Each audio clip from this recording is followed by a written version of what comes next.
அந்த வாழை படத்துல ஒரு குட்டி பையன் நடிச்சான் தெரியுமா? அந்த படத்துல அவன் பேர் என்ன? சிவனாண்டி. கரெக்ட்? எஸ், அதுதான் இந்த குட்டி பையன். அவ்வளவு அழகாக அந்த படத்துல நடிச்சாரு.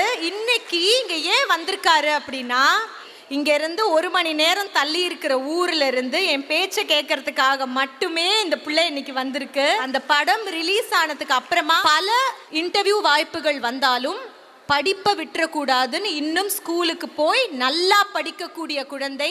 11th ஸ்டாண்டர்ட் படிக்கிறாரு. எல்லாத்தையும் விட அவருக்கு கிடைச்ச வாய்ப்பை முழுமையாக பயன்படுத்தினால சென்னை லோயலா காலேஜில் ஆல்ரெடி இவருக்கு ஒரு அட்மிஷன் போட்டே வச்சிருக்கிறாங்க. ஆனாலும் வெறும் நடிப்பு மட்டும் இருக்கக்கூடாது, படிப்பும் இருக்கணும், நல்ல விஷயங்கள் கேட்கணும்னு குழந்தைகளுக்கு இருக்கக்கூடிய ஆர்வத்தை நம்ம கண்டிப்பாக பாராட்டணும். இந்த படத்தில் நடிச்சதுக்கு இவருக்கு நேஷனல் அவார்டுங்கிறதுக்காக ஒரு முறை பெரிய கைத்தட்டல் கொடுத்துடலாம்.